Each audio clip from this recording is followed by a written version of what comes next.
You know, there is quite a high possibility that Alex Albon does get dropped sooner or later out from Williams, booted out, disrespected on like all of his predecessors, like Nicholas Latifi, just like Logan Sargent.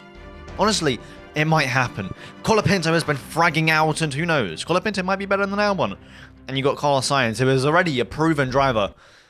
Well, he's been facing Leclerc for the past couple seasons, and he's been doing a-okay. Formula One at its absolute finest. Carlos Sainz, tactical brilliance. Carlos Sainz, the winner of the Singapore Grand Prix. However, this kind of enemy-ness that Alex Albon and Colapinto might have behind closed doors got me thinking. Every driver has some sort of enemy on the grid, whether it be another driver, or whether it be their own team. Good morning, beautiful people on the internet. Hope you're having a fantastic day. Subscribe and like. Do it now, because if not, that makes me sad. I want to hit 10k by the end of the year, and only you can help. So subscribe.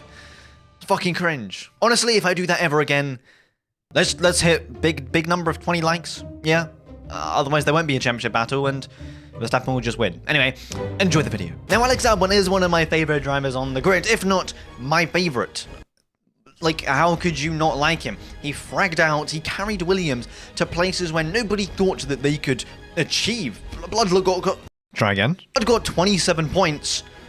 Logan Sargent got 1, but 7th in the Constructors? Come on, that deserves a round of applause. Yeah, now he might be quaking in his boots, and his biggest opponent, I don't know, is probably Colapinto. Colapinto, in the couple races that he's been in the sport, has scored points upon points upon points. Points where Alex Albon can't get points. He's been in places where Alex Albon can't get into. P11 in Singapore, a track where he's never been at. He scored points and had the fastest lap in Texas until Esteban Ocon took the fastest lap, and Colapinto was saying, guys, why are you doing that? We're trying to save the planet, and you guys are using an extra set of tires. Also, he did say himself that he uses this drink called mate, which is probably a drug, and he's gaining some power from that. But who knows? Honestly, maybe a better driver lineup for Williams might be Colapinto and Sainz, and Alex Albon might be scared, and that's not good. Because I don't want to see Alex Albon get dropped for a second time. First time was bad enough, and that was bad performances. But now? No. No. Alex Albon might have got dropped from Red Bull, but somebody who is currently in talks with Red Bull is Oscar Piastri. It probably is true. Oscar Piastri, Mark Webber, you know, his manager, Oscar Piastri, trying to get his way into a team that, hey, doesn't fumble the bag every time, that actually... But it will be a season of home victories for Charles Leclerc. The man from Monaco is the man for Monza. The Tifosi are roaring him home. And for the second time in his career, Charles Leclerc is the winner of the Italian Grand Prix. I'm not gonna lie, it hurts a lot. Did a lot of things right today. You know, there was a lot of question marks on the strategy going into the race. Will prioritize him sooner or later. Lando ain't gonna leave McLaren. Verstappen is gonna leave Red Bull. Oscar Piastri, come on. Let's be real, he wants to go to another team. But Oscar Piastri's biggest enemy right now is his entire team. Let's keep it a stack. Lando Norris is taking the crown of that team. It's his team. And as long as Lando's at that team, being realistic, Piastri isn't going to be the #1 driver all of the time. That's just not going to happen. There might be some brawl, some scraps in mid-season or something like that, but it's going to be like the Rosberg-Hamilton days in like 2014, 15. Hamilton always slightly had that edge because, well, it was Hamilton at the end of the day, you know? And I think the fact that McLaren aren't going to prioritize Oscar Piastri for the rest of the season, and maybe probably not next year because he's less experienced. Oscar Piastri, McLaren, Lando, that's probably his biggest opposition, because who's he really fighting? Nobody. Yet Mark Webber might be knocking on Red Bull's doors, because Perez? Fantastic, guys. Not bad for a number 2 driver. Cheers. You know, Perez is a driver that is actually quite interesting. He's won Monaco. Like, surely only good drivers can win Monaco. Yeah, probably. He's also done a 20 to first in Sakia. Who does that? Nobody except for Sergio Perez. But yet at the same time, the last couple seasons have been the biggest shit shows on the planet. He's been the worst driver. One of the worst drivers on the grid. How he stood in that seat, I'm not sure. Cool, Oscar Piastri might want the seat. Cool, Mark Webber might want Oscar Piastri to have the seat. But something that we have to account for is that Perez's biggest op is probably Liam Lawson. Now, Yuki Tsunoda has been disrespected by Red Bull his entire career. Let's be real. Red Bull do not want Yuki in that car. They want Liam Lawson, and Liam Lawson in his first ever race. Now, if this is Liam Lawson's rusty race, then I don't know what his good performances are. Bro matched his best performance, P8, in a car that is pretty... Well, it's a RB Toro Rosso at the end of the day. It won't be the greatest thing on the planet. In his race return, he pissed off Alonso because he was that good. The amount of shit that he did, coming from the pit lane to P9, they're like, talk of talent, that is kind of talented. And we all know the second Christian Horner saw that lap in qualifying, the second he crossed the line and scored points, which was his goal for the season, then he did it in his first race, he's licking his lips. Oh, that's who's going to replace Perez. And, well, therefore, Perez's biggest op. Liam Lawson. You know, speaking of the whole Red Bull thing, the whole Yuki thing, Yuki Tsunoda, I think it's pretty clear-cut and pretty obvious on who his biggest opposition is.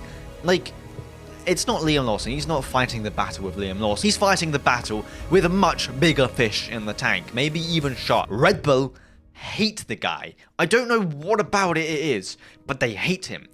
He's been in that team since 2021. Alex Albon was in RB, or Toro Rosso, for half a season, and he got promoted to Red Bull. Yuki Tsunoda has been complaining, whinging, and whining since 2021, and he's still being disrespected. Not even given a chance in the Red Bull. Red Bull are already looking generations ahead. They got Lawson in now.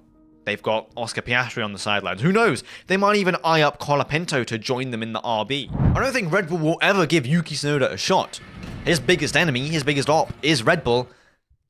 Probably should switch teams. Go somewhere else, because if you want to be in that RB for the rest of your life, then do that. Push flat out. Shut up. Still clearly not fast enough. But you ain't gonna get anywhere, and you're still gonna be pissed and, hey, you know, nudging Christian Horner like a little child does, tugging your father's leg or something. Hey, can I get a Red Bull seat?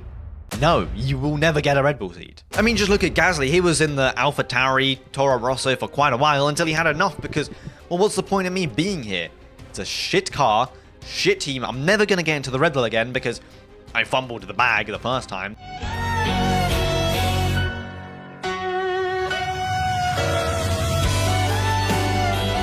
So, what the fuck do? I move teams, right?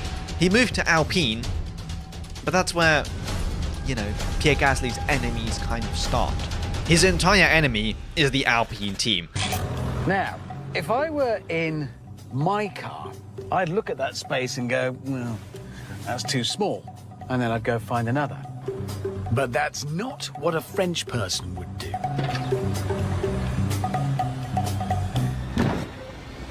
He moved to Alpine because they promised him podiums, wins, championships, as probably most teams do. But the thing is about Alpine is they don't give two flying fucks about their Formula 1 team. It's an advertisement team. Why are they in the sport? Give it to Andretti. Give it to somebody who will do bits. Whereas Alpine, they're shutting their works engine down because they're too slow. They're shit. They always broke down. You know, Mexico's coming up. Mexico 2017. Pretty much every single Renault engine blew up mid-race. Daniel Ricciardo, Hülkenberg, the other Renault, the cool Verstappen won, but that was the only standing Renault engine. The driver lineup is a shit show currently in the Alpine team. No one's taken seriously. Alonso left because it was a shit show. Ricciardo left because it was shit. Hülkenberg left because it was shit. Ocon's leaving because it's shit. And Gasly's just stuck there with a team that is absolutely shit. Enemy? I think so. Fernando Alonso got so pissed of everything about the team, he hated Esteban Ocon. Contact with your teammates never a good thing. Have you spoken to him at all? No, not really. I don't need. I mean, it's one more race and then it's over finally. So. Bad teammate who took his front wing every single second that he could. He was mad about the car itself. It was a shit car, nothing like prime 2005 and 6. No.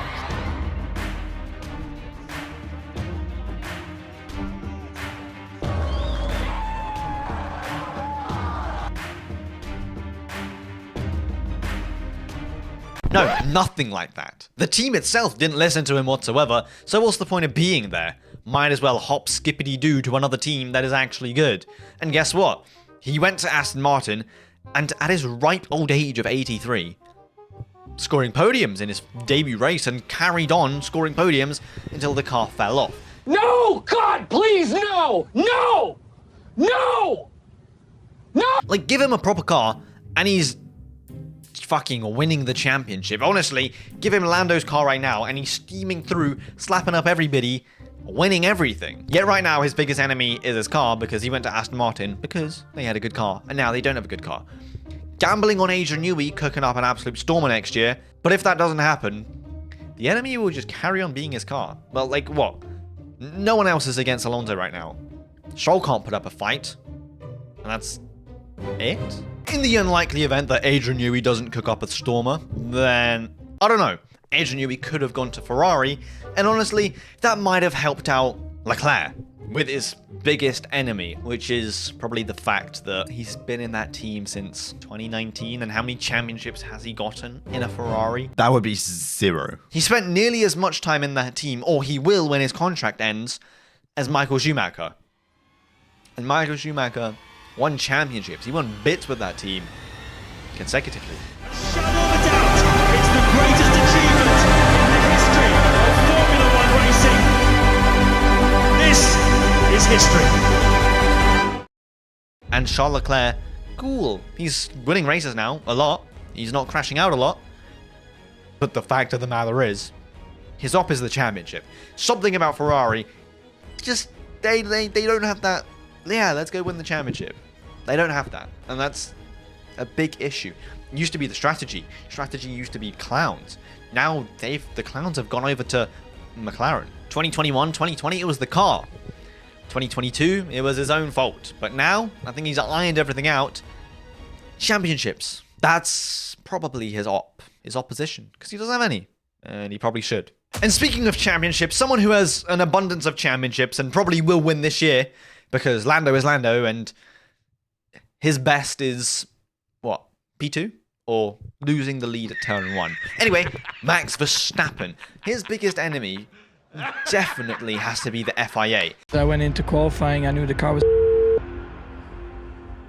Thank you, Max. Let's watch our language going forward. Who is his real competition? If you think that Lando is competition to Verstappen, you must be out of your goddamn mind. Not for a second was he sweating in his little suit, thinking that Lando Norris will catch up to him. He's known Lando for a long time, and he probably knows what Lando was capable of. And it's definitely not the championship this year. No hate, don't cry. That's just my opinion. But the FIA, on the other hand, can strike terror into his veins. Swearing in a press conference? Grow the fuck up, please, the entire world. It's a word. Everybody says it, everybody hears it every day, multiple times a day. And the fact that you're giving him community... What? Gordon Ramsay, in a hot lap, swore 50 billion times with Burt Mylander around Texas. What are you going to give him community service for every time he swore? Come on, grow up. Burt Mylander works for the FIA. God, come on. Max is probably the best, and I'll probably say quite confidently, is the best in the world in this style of defense and attacking and those kind of things. So I'm going up against the best in the world, and therefore I got to be at his level. At the minute, I would say I'm not quite at the level I need to be at, and his level. Which is a shame to say, but it's probably the truth. Well said. Well said. Maybe he's aging. And you know what? Speaking of Lando Norris, his biggest enemy are the fans who have turned on him. Like, he used to be a lovable character, Lando Norris. A bit weird. A bit, yeah, cool. He did sometimes act like a child. But I think now, over the course of this season, when shit hits the fan, we've really seen what he is like under pressure, and people don't seem to like it. Me included, and everybody else, probably. He acts like a child all of the time. Verstappen, we can't be friends because you crashed me out. Hamilton, shut up, you had the fastest car for 7 years, stop complaining. Lewis Hamilton was only trying to give you a compliment. Like, I see why people are turning on you, and that's probably your biggest enemy, or your race starts, because you can't do that either. Sorry. I wish the best for Lando Norris. I hope that maybe he grows up and matures ever so slightly, and then, if he's in the right headspace, he can start winning races, because we all know he can. Like, come on, he's been dominant for parts of the season. But maybe sometimes he needs to grow up. With that said, let's get to 10k. Subscribe and like, 20 likes. Can we do it? I don't know. Subscribe and like. Don't die because then you can't control the videos. Blah, blah, blah. Have a safe, fantastic rest of the day. Peace. That's all, folks.